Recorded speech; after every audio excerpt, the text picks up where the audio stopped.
broadcast network, AFTERBUZZ TV. Over 20 million weekly downloads in over 150 countries, and your number one source for after-show entertainment.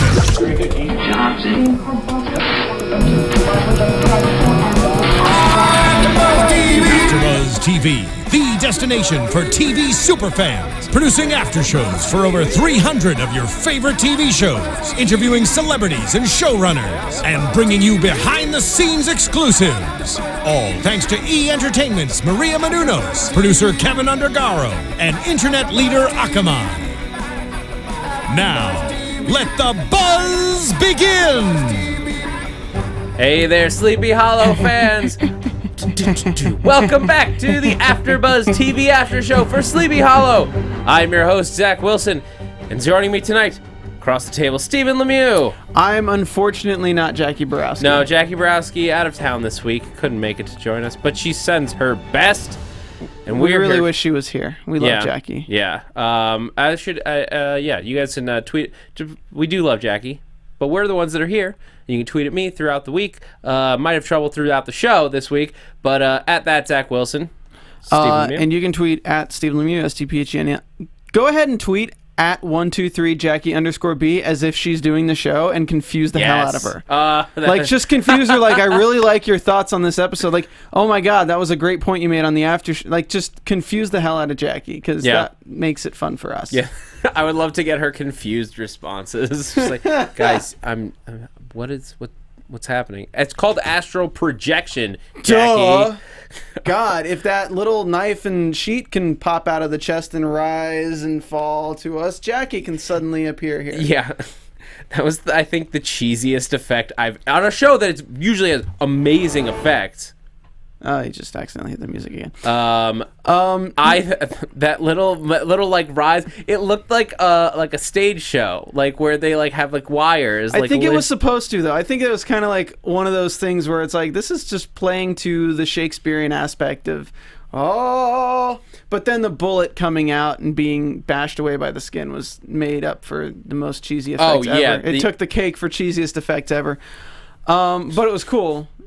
They just could have had more budget on that. But yeah, episode-wise, what did you think? Yeah, the episode called Blood and Fear. To be honest, I'm just kind of meh on this episode. The Jack the Ripper storyline didn't... Partially, this is... I was just, like, bored by... I'll be honest, I was bored by the Jack the Ripper anomaly. Partially because Grimm did almost the same thing last year. It wasn't a knife, it was a spirit and a creature. We don't watch Grimm. Well, maybe we don't, but we should be. But it was just like, because it was Jack the Ripper, and the idea of like Jack the Ripper being in multiple people across the centuries was something I had seen very recently on another show. That didn't wow me. It didn't really. While I liked the effect, it wasn't as clever. It wasn't as clever. It was... I don't know. Jack the Ripper seemed like an easy place to go. The knife alone would have... I didn't need the Jack the Ripper part. The knife would have been really cool. I don't know. I like the Jack the Ripper part. I think it could have been done better, but all in all, I think it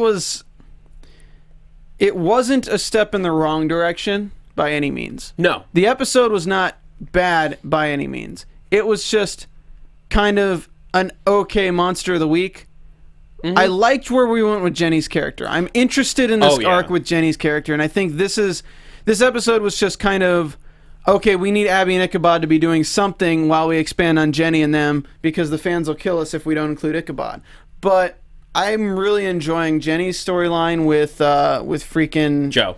Yeah, Joe and the mystery room. They were the highlight of this episode for me by far. I thought that it was a blast on that. But why don't we go through the Jack the Ripper storyline up top? Let's get it. Let's bang it out. You're in for surprise. You're in for shocker. It's Judas Priest. Come on, man. No. James in the booth. Maybe. No. Yes. No. Sorry, Steven. Damn it! Look up the Ripper on YouTube for me. please. But you go ahead and talk. I did like that we got some flashbacks from Ichabod that wasn't the American Revolution. That was interesting. That was cool. A young actor playing Ichabod, which I'd look up, but my internet's not working very well. Which we're getting fixed soon, guys. I know if we're in this studio at AfterBuzz, it's kind of like the internet's not the best because of all the soundproofing. It's like we're on the Lost Island. The Lost Islands. But yeah, the actor who played Ichabod wasn't bad. We didn't get to see him do much, but I mean, it was believable. You're like, oh, young Ichabod at a young boarding school in a young colonial British Townsend of what was it? What was the school called? Et something? It was Eton. Eton. So they were in the Eton school, so it's like a boarding school for guys to train them in the military arts and all that kind of stuff. And his best friend, who he's never mentioned before in the past 3 seasons, was murdered by Jack the Ripper, which I'd feel would be pertinent news if your best friend as a young one was murdered and then you find out you're a witness after being resurrected. You'd probably start thinking about things like, oh yeah, my best friend was murdered. In a very strange circumstance. Yeah, but I guess he does mention that he's been chasing down this legend of Jack the Ripper for a while throughout his entire life, and just coincidentally, 3 weeks before this, Pandora coincidentally summons Jack the Ripper. Ichabod had coincidentally found out about Jack the Ripper and found some new information that he brings in. Well, they did justify that though, and they did. I thought that was smart because it was something that season 2 and even season 1 a little bit felt. A lot of the times, it was very convenient when we would have to fight a monster, and Ichabod's, I remember this one time during the American Revolution, when I was in the forest with General George Washington, we encountered a similar beast, but I didn't realize that it was a beast. Now I know how to solve the problem. I like that it's justified in that she is specifically choosing evils to send at them based on their past. It makes a lot more sense now. Yeah. Like, you know how last week you all hated me because I was talking mad crap about how I didn't understand why this ghost was related and why she brought this up? It makes sense now, and I like it because you look at it, the main problem I had was it didn't make sense because why is he going after this? When he's related to Ichabod, why was he going after this random corporation? Like, the secret didn't have anything to do with the witnesses. Mm-hmm. She finally says witnesses. She didn't say the destroyers, so she knows they're witnesses. She's not in any way, shape, or form confused by what they are. Well, but I would argue that she says witnesses because that's the English word to describe them. But the word in ancient Sumerian or whatever, I think that the idea was that it could be interpreted, like a lot of ancient languages have different interpretations. The word could mean witness or could mean destroyer. Maybe. And in English, those are two very separate words. But I think the idea is that in Sumerian, they are very, very similar, and it's up to interpretation how you read it. So let's go over the past 3 monsters we've had. So this week we get the knife that basically summons Jack the Ripper, which is related to Ichabod's past and that his best friend was killed by Jack the Ripper. A knife that can suck the blood out of you. It feeds on your, basically your insecurities. It feeds on your pain. It was your pain. You're right. That was what they shall shed all virtue and be wholly overcome with an unquenchable bloodlust. It fills you with a rage of sorts. So turns you into Chris Benoit. That was in really poor taste. But yeah, so it does that. Okay, then last week was the Wraith, the Shadow Wraith. Yeah, the Wraith that fed on your secrets. Fed on your secrets. This one feeds on your pain. The other one fed on your secrets. The first one was the Yaogwai that fed on your fear. Yep. So again, we're getting all the aspects of evil out of the human race. It's going after the darkness of people. Yeah. Like any kind of darkness that you have inside of you, Pandora wants to attack, wants to use it against you. Yeah. I mean, who wouldn't though? Come on. Use the darkness inside of you. I know, the darkness. It's a new shampoo. It's great. It grows on trees. It's distilled from the flowers of the darkness tree. Yeah, welcome to give your hair a better volume. Welcome to Soda Sopa, where we have oh my god. South Park. If you guys don't watch it, okay. So now we have the common link. We have the common link between the witnesses and what she's summoning. I like it. It's good. Yeah. I like that seems to be building a theme that is going somewhere. So even though these have been more one-off monsters, we're clearly going somewhere with this. Yes. I'm just wondering how many weeks of Monster of the Week are we going to get before the Jenny storyline hits a climax that involves Ichabod and Abby and takes them on that path. Yeah. Because I think that's what we're going to need. I think we're going to need Jenny's story to progress to a point that it needs Ichabod and Abby's help to move them in that way so we can return to Pandora later having it be fresh. Yeah. Like just to kind of shake things up a bit. I feel like 4 episodes I can deal with Monster of the Week, kind of getting this across. We got a lot of new information about how Pandora works and how she knows what the witnesses are and how the monsters are being summoned from his past. One more is kind of like the sweet spot where it's going to be a really cool thing that maybe makes a huge change. I mean, he almost died this episode. But I feel like episode 5, we need to go and combine Ichabod and Jenny into something with that. Well, I'll bet you next week's going to be similar, Monster of the Week. The week after that is the Bones crossover. Oh, is it? 6. Yeah. So, yeah. That makes sense. So that would be the episode to end on a big cliffhanger. Is it a fall? Is there a break or no? No, but like you've introduced another audience to the show by bringing in the Bones crowd. They're gonna want people so to you watch want them. something that's like, oh my god, I gotta come in next week for episode 6, and then episode 6 is where you really hit with something big and change the game a little bit. So Pandora may be coming out as whatever her plan is. That it's either going to be whatever her plan is, or it's going to be like you find out what the Anubis shard really is. Yeah, something like that. I think is at the end of the crossover two-parter. Because it would make sense if we need Bones to figure out what this shard is. Maybe there's a bone inside of it. Yeah, I mean, maybe it is a bone itself. It's a bone spur of some kind. It'd be crazy if it's something that's not supposed to exist. Yeah. Like, because we deal with demons and we deal with all sorts of things like that. But if this is like a piece of, I don't know how deep you want to go, if this is like a piece of Jesus Christ's cross, or if you're going to go down to like a piece of Mount Olympus, or if you're going to go any other kind of Egyptian, you can go Egyptian. This could be the Heart of Solomon or whatever you want to do. Yeah. So you think Anubis shard is a misnomer? Yeah. That it's something has nothing to do with Anubis.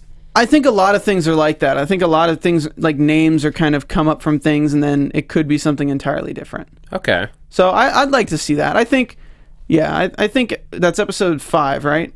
Or episode 6? This was episode 3, so the crossover is episode 5. So it's episode 5. Yeah. That would kind of make sense. And episode 5 is the crossover. So if Jenny, whose storyline is the most realistic in this show, the Bones crossover should definitely be coinciding with her storyline. Would make sense, maybe yeah. Ichabod and Abby aren't even involved. No, they definitely are. Okay. They've released an image this week. You can look it up. I didn't bring it in, but it's just because it's not that exciting. It's just Ichabod standing with the guy, the lady, Angel. No, not David Boreanaz, the female lead, Deschanel. Oh, not Zoe. No, the other one. We're terrible. We don't watch Bones, guys. I'm sorry. Yeah, I'm sorry. We don't watch Bones. It's just not a show I've ever gotten into. But we're gonna watch an episode of it in 2 weeks. I thought the other Deschanel was Katy Perry because they look the same. Yeah, it was a joke, Zach. Damn it. Okay. All right. Anyway, so in this plot, were there any highlights for you? There's one part. I actually, as I ask you a question, then cut you off. I have to ask.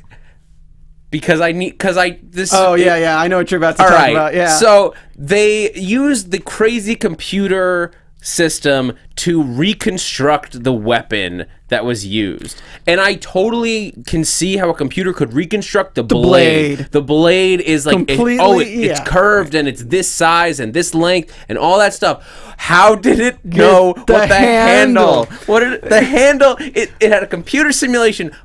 A perfect computer simulation of the handle of the knife. We didn't even have to say anything. We're just seeing this. Me and Zach like, wait, I believe my emotions were. Hold on.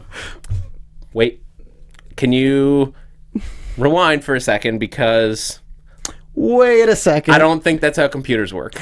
I mean, hypothetically, he could have stabbed him, grabbed the blade, and stabbed him with the handle just for originality. And then he had 2 puncture wounds. One was the blade, one was the handle. I don't know. Like, it was just a weird thing. I think the other option is that based on the blade, they were guessing at the type of blade it is, and if only blades with that kind of end have that kind of handle. That's a big leap. I mean, I get that you would know that it was because an Ichabod makes the leap based on the shape of the blade to the country of origin. I don't have it's from like 1600, the Corinthians or something. Yeah. And then I get it was the computer program knowing that like threw me. I gotta let you guys know though, in 3 episodes, Pandora has done more than Katrina did in 2 seasons.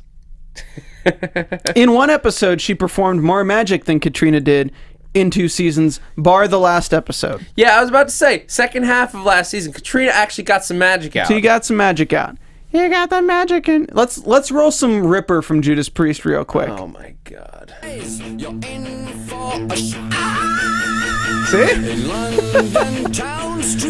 We are in for a shock. I'm shocked because this is happening. This is a great song. Not judging the song. And you turn your back, I'll attack. No, okay, guys, you can cut it now. Shall shed all virtue and be wholly overcome with an unquenchable bloodlust. It's a great. Check it. You guys should listen to it just because if you love Jack the Ripper, like it's a whole metal song written about Jack the Ripper, and it's freaking great. But yeah. Yeah. So, I mean, did you have anything else about Jack the Ripper and the storyline? The effects were cool. I love this. Actually, the sound effect stood out to me a lot when it first melds to his hand.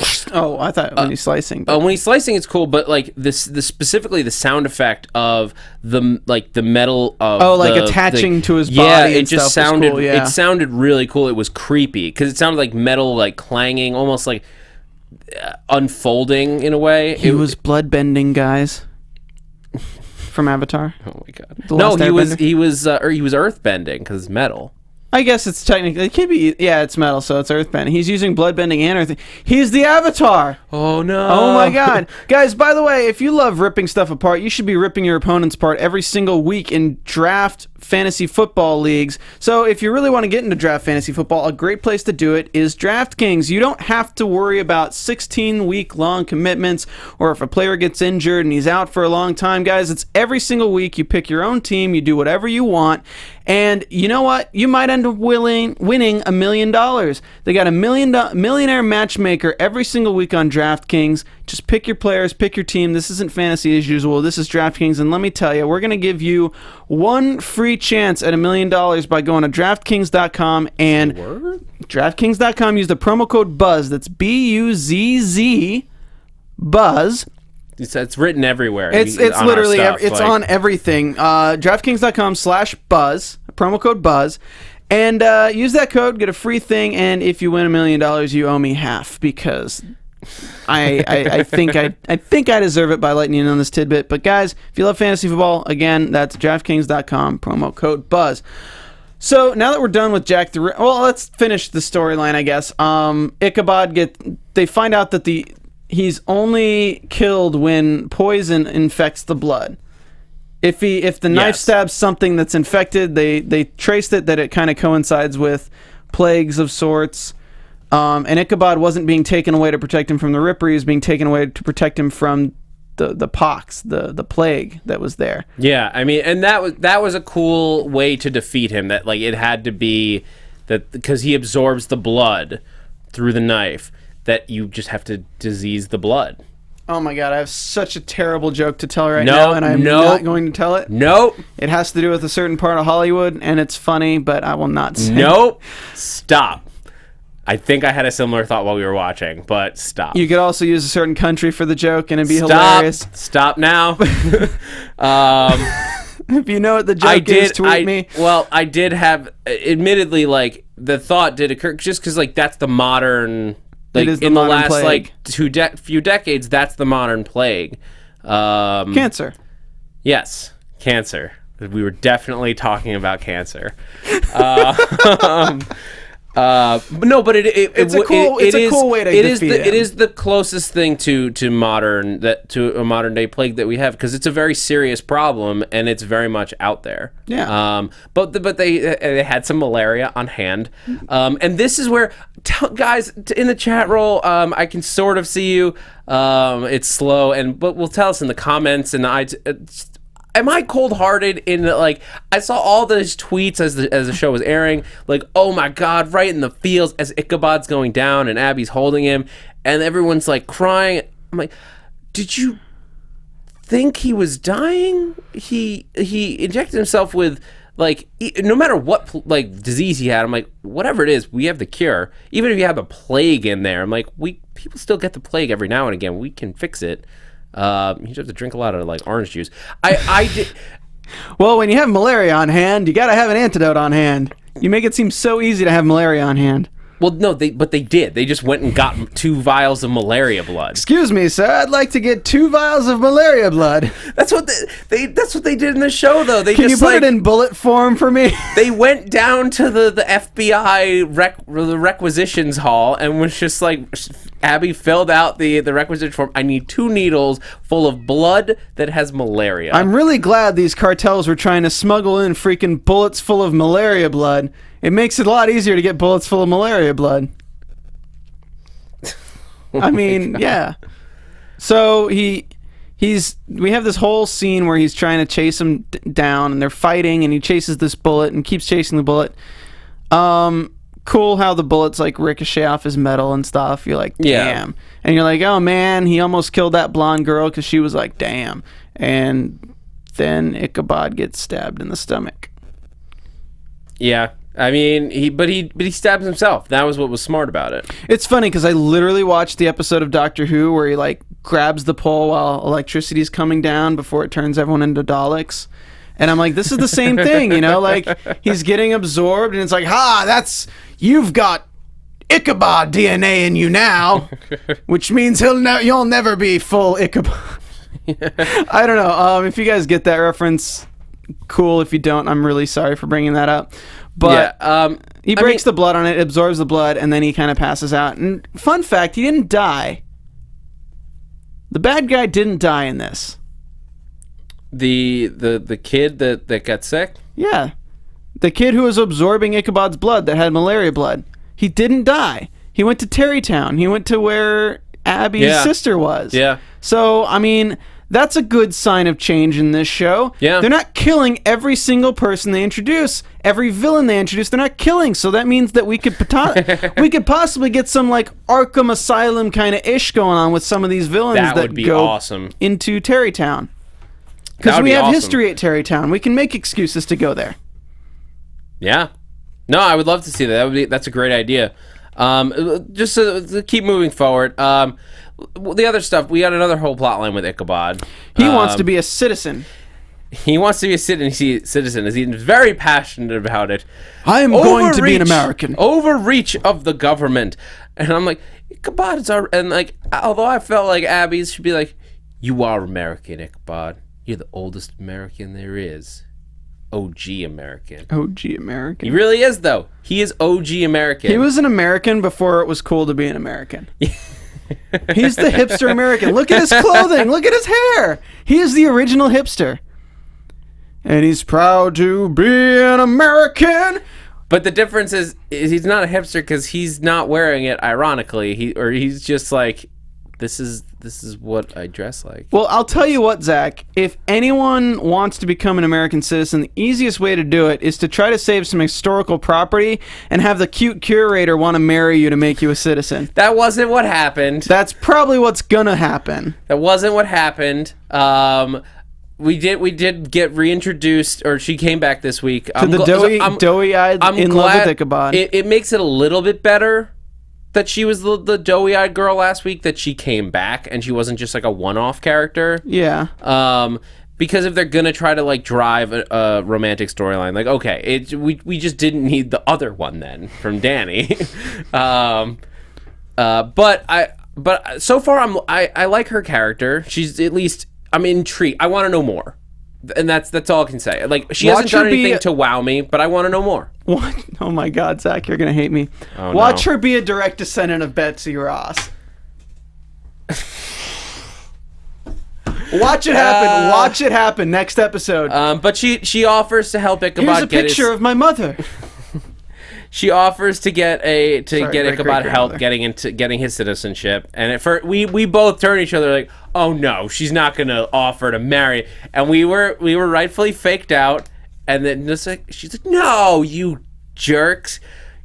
I've got a brother who's on the immigration committee. There you go. And that was cute. I liked that. I still think they're gonna get married and have kids and blah blah blah and blah blah blah and live in a nice house down in Georgia with the sycamore trees. I really liked Ichabod's line after she walks out and he's embarrassed. And he's like, "Oh please," as if Adams would have done anything different. Made me laugh. I didn't get it.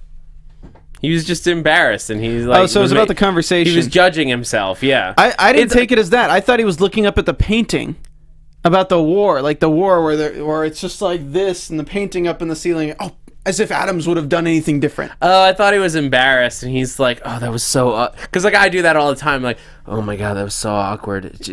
It's fine. It's fine. It wasn't that bad. Just move on. Guys, comment below what you thought, because I literally saw, like, there's the painting, which is a famous... It's this famous painting you see on all your history textbooks and things like that, with him going like this. Like, I think it was Washington crossing the Delaware. Yeah, maybe that's what it was. And he's like, "Oh, if so and so would have done the same thing." I'll have to go rewatch the episode. Yeah. But I liked Ichabod's speech at the top. It was fun. Yeah, announcing it to all the people. Yeah, he's very loquacious and a great orator. But he is not going to save his little... I think they'll be saved. He's not going to save it yet because he's not an American citizen. Why couldn't Abby sign the form? Because Abby don't give no ass. I'm like, your friend's right there. She's totally an American citizen. She's in the FBI, so I feel like that's good. That's a good name to have. The finale is going to be Ichabod running up and being like, "I can sign the papers now," and then it's going to be Shooter McGavin there being like, "You know that room where you got all your fancy supernatural stuff? I think I'm going to turn that in my trophy room." My yellow jacket. Gold jacket. Do you think we're getting an episode where he has to learn about all the American history, like, since his time? Like, he's really good at this one section, and he's like, oh, God, what the hell is the Civil War? He better watch Zoolander. That's American history at its finest. All right, anyway. Let's get it before we I can't pull up the iTunes reviews because the internet's being a pain, but guys, thank you so much for those of you that did write on iTunes. We'll get to you next week. It really is a great way to help out the show, help us feel better. Jackie's our signal booster, so yeah. Have you guys been tweeting at her talking about how good of a job she's doing on the after show tonight? Yeah. You really need to tweet at 123 Jackie _B. That's 123 JACQUE _B, and be like, "Oh my God, I love what you thought of tonight's episode. You're the best. You did a great job on the after show at AfterBuzz. You look great." I do want to give one shout out, and as I do it, James, if just for later in the episode, if you want to pull up the Downton Abbey oh my theme God, song. are we doing that? I want to do a quick one, but I do want to thank Anastasia at Farsia 2010, because I had like a really long day today. Like a truck like caused a 3-car accident that like banged up my car. Oh, damn. I'm fine. Everything's fine. not a great way to start. The TARDIS-mobile has been banged up. Yes, the TARDIS-mobile, the Cardis. But honestly, she said, like, I just want to say to me, you're brilliant on ABTV. She watches Grimm, Sleepy Hollow, and Daredevil. It made me feel good. Thank you for that. I think she's probably going to be watching Jessica Jones, too. Well, thank you, Anastasia. You really made my day. Now, let's get back into this episode. Talk about Jenny and Joe Corbin. She is still Jenny from the block. Jenny's badass. Jenny is true badass in this episode. Used to have a little, now she has a lot. I like that she's just going, she's not wasting any time. She's going after the shard. Yeah, she's not even like trying to, we're not even getting these montages of like how she's going to find out who has it. She literally walks into an apartment, sees that he's not there with a gun out, and the woman's like, oh my God, I don't know, he's a bad guy, blah, blah, blah, blah, blah, blah. And then Jenny walks out, and me and Zach look at each other and like, she's lying. And then she's driving off in a car, and presumptuously, what's his name's car? Randall's car, and he's tied to the bathtub. Yeah, Randall. He he's into some kinky stuff. He likes to be tied up in bathtubs. What's with Corbin teaching all these people to put them in hollowed out places? It's in my hollowed out 300mm. It's in your hollowed out car battery. I mean, I think it's just in general, it's a good place to hide places, because like people don't, when you pick up a lens, you're like, this is a lens. I'm done. You don't think to look inside the car battery. You might look inside the engine, poke around the engine, but you don't think to look for a secret latch within the car battery. So, prediction right now, this is going to sound insane to you guys, but the writers could probably pull this out of their asses later. So I'd regret it if I didn't say it. There's something planted inside Corbin's son. Planted in what way? Like surgically implanted in Corbin's son. Like an artifact? Yeah. That'd be real weird. Like the key to everything is inside Joe Corbin. Because I feel like it can't be a coincidence that we're keeping Joe Corbin around, and it can't be a coincidence that Jenny's having all these flashbacks of what Corbin had taught her, how to hide things and how to keep secrets, and they're like talking about how they stumbled upon his biggest secrets and things like that. And since he always wanted to keep Joe away from things, he's got a son that could easily take on the family name and do all these things for him and really have that bond, but he brings in these outside girls like Jenny and possibly this other girl and teaches this other girl stuff, or teaches who knows how many different people these things and works with them, and not his son because he wants to keep his son far away from it. Maybe because he's trying to keep his son far away from any suspicion that something's hidden inside of him. That would definitely be a twist. Again, I thought 2 episodes ago that Joe Corbin had a bloodline or something that's in relation to something that's going on too. So I think Joe Corbin's going to be a major part in this show, more than we think is just a character or a partner. I mean, I think he's going. I want him to become integral to the show. I want him to become one of the main cast and really be important, because he's a good character. I like the actor. I like what they've done with him in terms of his dynamic between him and Jenny, and as that relates to Daddy Corbin. Yeah, Papa Corbs. But I just like where they're going with it. I want to see him more because our cast has become so ingrained in this world. It's refreshing to get somebody who's coming in from the outside and he can offer that outside perspective that we don't usually get now that Jenny is like in this like artifact hunting, like just full into it.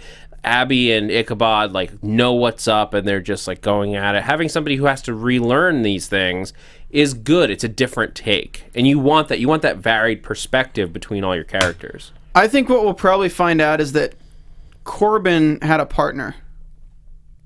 Not Joe, but Corbin. I think Corbin had a partner, or he was part of a group similar to the Hessians in the way of like what they do. Like a secret society? Yeah, like the Freemasons or something. Like he was a part of this group. Who was the group of people that hid that tomb that we had in season 2 that Ichabod was in? Oh, was it the Freemasons? I think it was the Freemasons. If Corbin was part of the Freemasons, and Jenny is obviously asking for it from whoever that girl was working for, if Corbin was part of a greater organization, which would be a great way to use his character and a great way to use the fact that his character is already dead to link him to new story plots. If he was a part of a bigger organization and Jenny's literally calling out people who she didn't know he was associated with, it's going to involve her in the organization in a good way. So let's say it's actually the good guys who have been trying to get the Anubis shard. Yeah, I mean, that's the thing, is that the random chick, I don't know we didn't get her name. No, we didn't. But she absolutely, she was talking about, like, you should be afraid of my bosses. You don't know who you're... I mean, that sounds like a standard, like, gangster threat. But in this show, I think that's going to mean that she is part of a bigger organization and definitely has some more stuff going on. Yeah, I'd be excited for that. Yeah. Opens up Joe, opens up Jenny, opens up everything. Brittany Funk in the chat asks, anyone else shipping Joe and Jenny? I think we're very much I'm feeling like the show wants us to ship the two of them. Nah. I think Holly and Jenny is the only real relationship they're gonna give with that character. There's definitely I think I don't know that they will get together this season or anything. Joe, but I you think mean? that Joe and Jenny. Okay. But I think that they will absolutely explore that in some form or another during the season. I don't know that it will result in them actually being together. It'll probably just be situations where they have to be really close together. Yeah, but I just mean I think the show will have to bring, like, the characters will deal with it. Either like dealing with that one of them has feelings for the other, but the other doesn't, or they have feelings but they're not going to get into that because it's like weird that they're... Maybe they just bring Holly back as soon as she realizes her feelings for Joe. No. I'll come back with an artifact. It's Jenny's heart. No, Holly, That's an artifact that took me years to get. You just hang out wherever you are. Yeah, I'm in Bali with a bunch of tangerine midgets doing ecstasy every night. What? What have you been doing, Holly? I wrote a song on bongos. You need to go to rehab. It's a 3-piece orchestra with 4 bongos. It's great. We make hemp bracelets. You need to go to rehab, and then you can go to HBO and become an actual detective. My mama told me to go to rehab, and I said, I'm totally tripping right now because I don't have a mama. Okay. Anyway. Sorry. Lastly, let's talk about Special Agent Reynolds. Special Agent Reynolds. Him and Abby, they're like it's a boss employee relationship, but they clearly, like, we know that they had a past. They were hooking up when they were in school together. Yeah, we only got like a little bit of a scene there. Yeah, he's giving her the best. He's giving her the best cases. What do you think of him though? Is he going to be a problem for Abby down the line, or because he talks about like that in school they were able to push each other, and that they brought out the best in each other because they were pushing. But Abby points out that it's not the same when he's her superior. Is he going to end up being like Irving? A hindrance, you mean? Yeah, like we have Irving and I think it was Hernandez, as the two like former bosses that could cause problems. With Irving, at first we got like the person trying to stop you and you can't tell them anything. Then he became totally on their side. Then you had Ramirez, who like fought them all the way until it was revealed that she's actually like sort of like she's been on their side the whole time. What do you think we're gonna get out of Reynolds? I think Abby's gonna have to kill Reynolds to save the world. Whoa! I think that's a good end of season prediction. Like at the end of the season, like he has to go down. Yeah, I think he's good. I think he's good through and through. I don't think he has any ulterior kind of thing going on. Oh yeah, I don't think he is out to get them or like going to be evil, but that doesn't mean he's not gonna stop them. Just from lack of knowledge. He has no idea what's going on. Yeah, I mean, I think hypothetically she could kill him to save something. So I don't know. And I think it's not going to be one of those like he doesn't expect it. He's probably going to be the one martyring himself. All right. Yeah. I don't think she would just kill someone willy-nilly. I think he'd have to pull the trigger for her, basically, like figuratively, like pull the trigger for her. But you know what I mean. One last thing that we got to talk about real quick. Yeah. Aside from Sleepington Abbey, is Pandora we learn that Pandora actually is trying to kill the witnesses. Yes. In ways. She is actually actively trying to have violence against the witnesses, which kind of throws out the theory that she's 100% good, but we also don't know the reasons why, so it could still be coming from a good place. Like, I'm not going to give up that that's coming from probably a good place. I still think there's more to her story than we've gotten so far. I mean, the big thing at the end was that, like, she's looking at that, she's watching them again through her little water pool, like her looking glass, if you will. And then the tree, she looks up and she is surprised to see the tree sprouting these gray flowers. I think it was surprise on her face, but they're so gray they almost look dead. And she's just perfect. That's all she says. Perfect. And I'm thinking that, like, she needs to grow this tree. It could be like the tree of life, the great tree in some mythologies. Like, a tree is very central to, like, just the world itself. I wonder if the tree could be a portal. It could be just a way to, like, grow her influence if it represents, like, her power. Maybe that would be my prediction for that, is that, like, the tree needs to be fully grown, and then she either goes free, powerful. She gets her power and can either free herself or just take over the world. Maybe she might be sealing all the evils inside the tree. Maybe. You never know. We don't have enough information to work with right now. I've made all the predictions I can really make. We've been predicting all show. Yeah, so.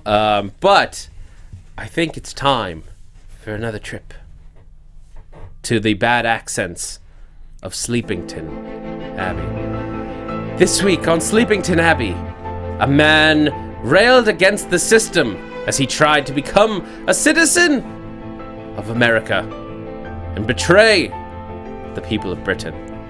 I find it preposterous that these British immigrants think they can come to our country and become citizens.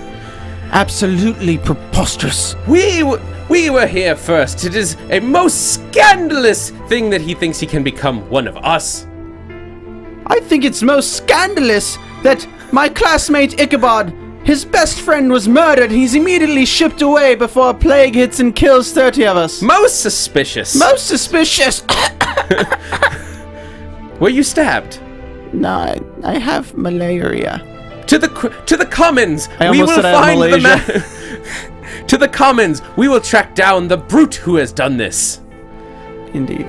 I heard that in the town square, Miss Corinth was courting Mr. Ichabod Crane for marriage so that he could become a citizen of the United Colonies. How scandalous. Scandalous indeed. I heard that a woman named Pandora is making flowers of the monochrome variety. Most scandalous. Most unkempt. Okay, guys, that's it for Yeah. Sleepington Abbey, and I think that's gonna be it for the Sleepy Hollow after show here at AfterBuzz TV. You guys heard predictions throughout the show, but we will be back next week with another episode, and then in 2 weeks to talk about the crazy Bones crossover. You're in for surprise. I don't know that we are. You're in for a shocker. I would love to be surprised. I would love to be surprised that the Bones crossover actually turns out amazing. I would love that. We've made fun of it for months and months, but if it turns out good, I would be the happiest person. I don't want it to be bad. I just don't know how Our it could work. expectations are on loan because we think we'll be boned. And I think that we can go out on that. Stephen Lemieux. Always ending on a bad note. Guys, you can find me week, on Twitter at Stephen Lemieux, StPhenLemiux. Check out the brand new shows we're starting on the Popcorn Talk Network, youtube.com/Popcorn Talk Network, or on Twitter at The Popcorn Talk. We got Disney movie news, and we're doing movie companion watch-alongs, so, nice. You know, you want to watch Age of Ultron? You can have the host of Marvel Movie News chatting along with you while you watch it, giving commentary and talking about the movie. So, sweet. Check it out. And you guys can find me on Twitter at @ZachWilson, ThatZachWilson. Bunch of shows here at AfterBuzz, including The Leftovers, Doctor Who, and Agents of S.H.I.E.L.D. Grimm comes back in a few weeks. Guys, I'm Zach Wilson. Thanks for geeking out with us.